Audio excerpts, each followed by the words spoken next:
Beets here. Welcome back to our ongoing little series on culinary vegetables.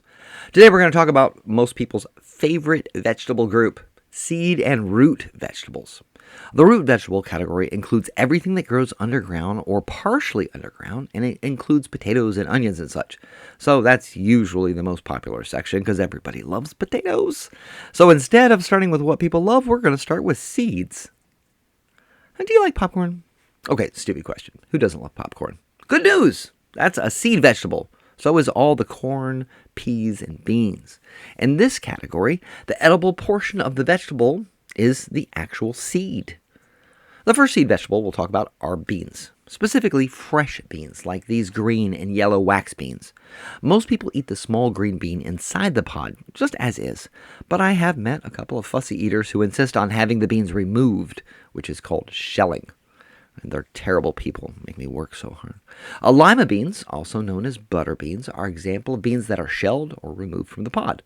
Fava beans, also known as broad beans, are another example. Both are larger and more firm than green beans. Those are fava beans. Fresh beans are very versatile in the kitchen and stand up well to hardier cooking methods. Dried shell beans usually need to be soaked or boiled before preparation begins. In the picture, you see dry black-eyed peas, you see some kidney beans, some lentils, some garbanzo beans, some little split peas down there in the bottom. What else do we got? They're all delicious and pretty dang good for you. Beans are very nutritious, and they work well in salads, soups, and side dishes. When choosing fresh beans, look for pods that have good color and no blemishes. When using dried beans, don't forget to pick through them for the small stones or twigs or other non-bean ingredients, which will not be good if they make their way into your soup. Corn. Fresh sweet corn comes in several varieties. I love corn, including white, yellow, and bicolored varieties. Flavors run from very sweet to full-flavored. Sweet corn should be used very soon after it's picked.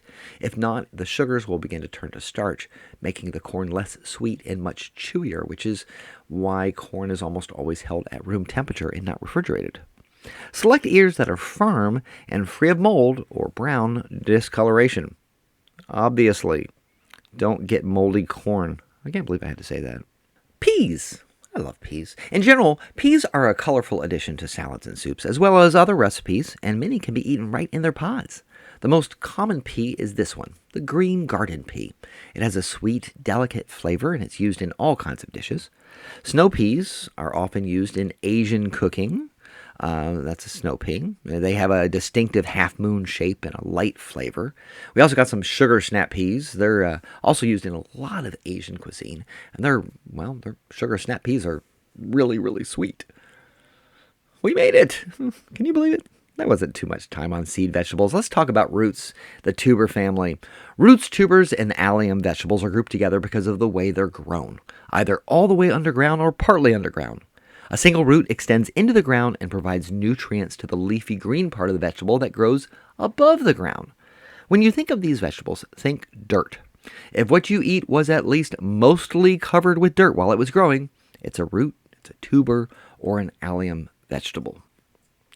Here's what you need to know in general about root vegetables. The roots of plants draw water and nutrients from the ground and help support the plant while it grows. Roots store plant nutrients, which makes them rich in sugars, starches, vitamins, and minerals, making root vegetables some of the most nutritious you can eat. Root vegetables are hardy, and they store really, really well.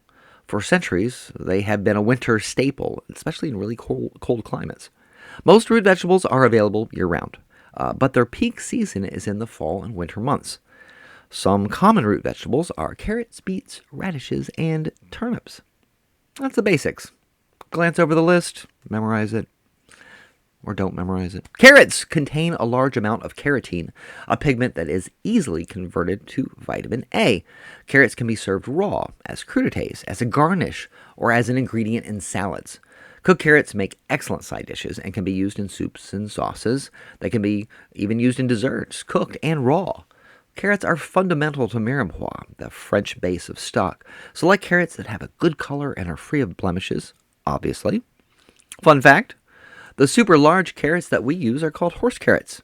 These giant carrots are preferred in most commercial kitchens due to their better yield while you're peeling and trimming them. And the only reason we call them horse carrots is because they are big. Beets. I like beets. Not everybody likes beets, but I like beets. Beets' color range from red to yellow to white.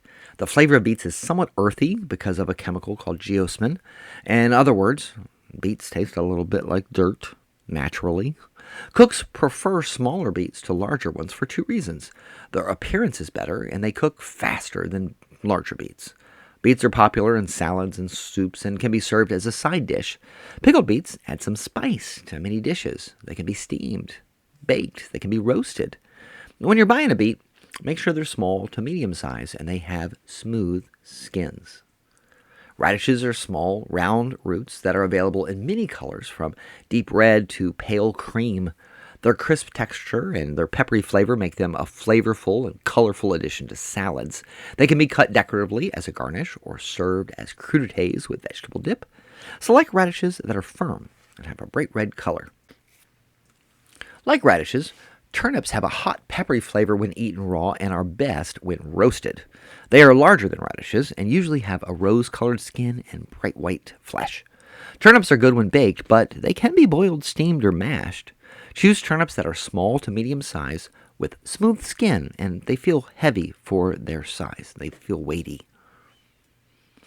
Here's a fun one. When a turnip and cabbage love each other very much, they make a rutabaga. Rutabagas are prepared in a variety of ways, and the leaves can be eaten as a leaf vegetable, which are fun and delicious. The allium family deserves special focus. We use so many alliums in our cooking that it is helpful to pay special attention to this large, important, and varied family. The allium group of vegetables includes onion, garlic, scallion, shallot, leek, and chives. First off, understand that alliums are part of the lily family, and like lilies, they grow from underground bulbs. Generally speaking, the bulb is what we eat. Alliums like onion, garlic, and shallots are referred to as aromatics in recipes because they bring a pleasing aroma to the dish. Get it? Aromatics, aroma? Yeah? Okay. So all of these aromatics, all of the alliums are foundational to many, many, many cuisines. And what better way to start is with the onion. All varieties of onion have a strong flavor and aroma and are used to season other foods. Select onions when you're buying them that have dry, crackly skin and they're not sprouting, little greens at the top. You don't need to refrigerate your onion. Instead, store it in a dry, well-ventilated area. They can keep for several months under proper conditions, and they're available year-round. You can get an onion pretty much any old time. There are 5 varieties of commonly available onion. Okay, first up, the yellow onion, sometimes called the Spanish onion. Yellow onions are absolutely the most commonly used onion in commercial kitchens, and they are the cheapest. Next up is the summer sweet onion, the most popular grocery store onion. You know that bloomin' onion served at Outback Steakhouse? That's a particular type of summer sweet onion called the Vidalia onion, which grows in Georgia primarily. Third up, red onion. The most vibrant of the onion family with its bright purple color and sharp, pungent flavor. Red onions are a favorite in salads, sandwiches, and other cold items. White onions, they're used for their mild flavor, and they're preferred in traditional French, Spanish, and Mexican recipes. And finally, this onion that's categorized by size, not by type. Pearl onions are just baby versions of one of the other 4, and they can be yellow, sweet, white, or red. These little guys are used for pickling, for vegetable medleys, and garnishing stews. They are also used in quite a few cocktails, but you are too young to be drinking, so we're not going to linger on that one. But a Gibson is a good thing. Okay, moving on. Garlic, pound for pound. Garlic is the most aromatic vegetable in the kitchen. A head of garlic is comprised of about 12 to 16 cloves, each individually wrapped in skin. White garlic is the most commonly used today. Less common in the commercial kitchen are things like pink garlic and elephant garlic. When you're buying it, choose garlic with plump, firm, compact heads.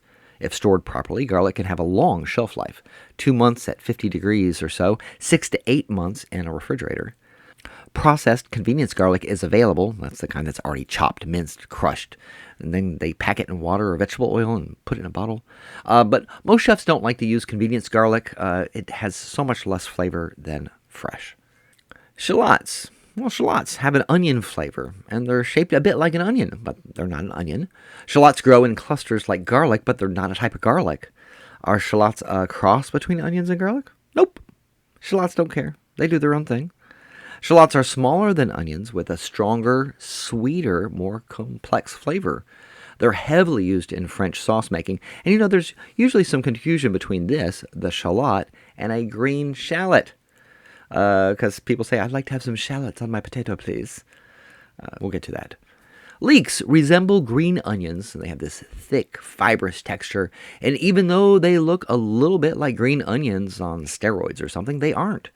Their multiple layers tend to harbor grit and sand, so you got to pull the leaves apart and wash them really carefully. They have the mildest flavor in the Allium family. In recipes, they are most often baked or grilled, but you'll also use leeks in stocks, sauces, soups. When you're buying, choose leeks that have brightly colored tops that are not wilted or discolored. So now let's talk about green onions. Scallions, green onions, spring onions, they're all just common onions that were harvested before they were mature. And each, the slender dark green leaves are attached to a white bulb. These are scallions. They have the smallest bulb, almost none at all.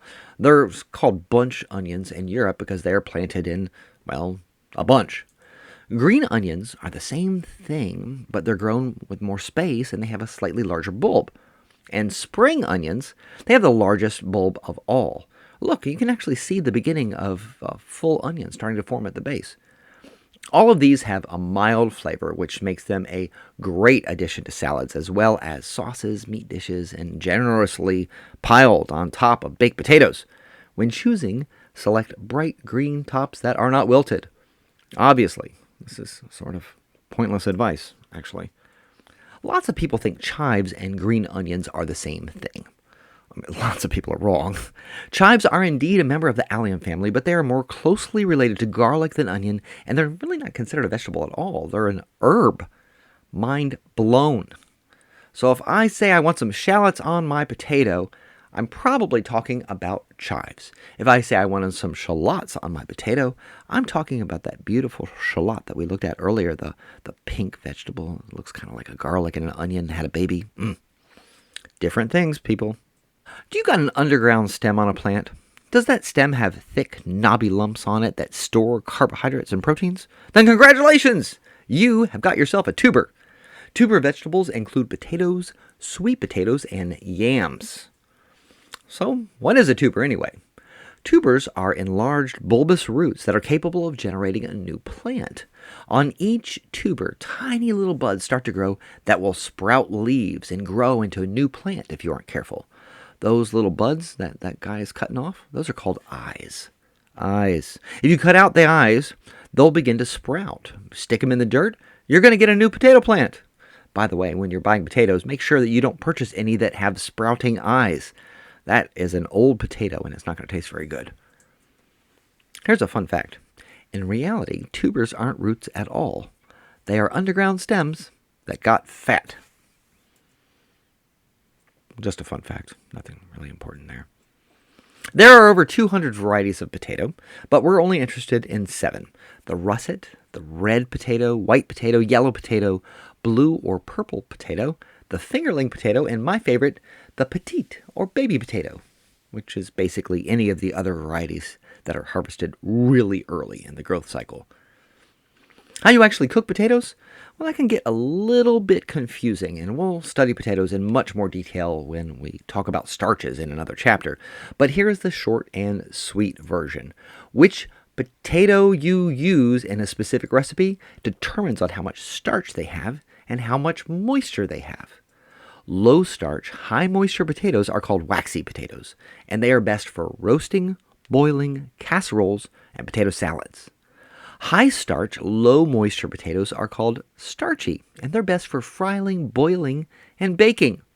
While sweet potatoes, and yams may look similar, they aren't the same thing. They aren't even related. Don't believe me? Hey, time for food science. Potatoes are a member of the nightshade family, along with tomatoes, bell peppers, and quite a few others. Sweet potatoes are a member of the morning glory family and are the only edible vegetable in that family. Yams are in the Dioscora family, and they are completely different from both of the others. Completely! Look at the flowers, different. See? Science. So why all this confusion? Sweet potatoes and yams are called the same thing in U.S. grocery stores due to our nation's history as a slave-owning country. When African slaves came to America, they went looking for the tuber they were used to eating back home, the yam. When they couldn't find it, they adopted the closest thing they could find, and they called it a yam. And the word stuck. While true yams are native to Africa and Asia, sweet potatoes are native to the tropical Americas and the southern part of the U.S. Heck, finding a real yam in most American grocery stores today is actually pretty rare. They're not there. Instead, you're going to find a bunch of sweet potatoes with a yam label. What about candied yams, you ask? Nope. Those are sweet potatoes, too. So many lies. So many lies. Like we just learned, while sweet potatoes and potatoes are both tubers, they come from different botanical families. They're grown on different continents, right? The sweet potato's color comes from beta-carotene, which is a form of vitamin A. Colors can range from bright orange to light yellow on a sweet potato. They have a really sweet flavor, hence the name, and that makes them very versatile. Select sweet potatoes that are firm, free of eyes, not sprouting, and they're well-shaped. Yams, on the other hand, come from Africa. Their color can range from deep red to creamy white. Yams have more natural sugar and moisture than sweet potatoes do. They can be substituted for sweet potatoes in most recipes, but that will alter the final product. Hey, fun fact. The name yam, it comes from an African word, nyami. Look how smart you're getting. Huh, we're so smart. The jicama is a weird vegetable. It tastes like it should be related to radishes and turnips. It's even nicknamed the Mexican turnip, right? It isn't.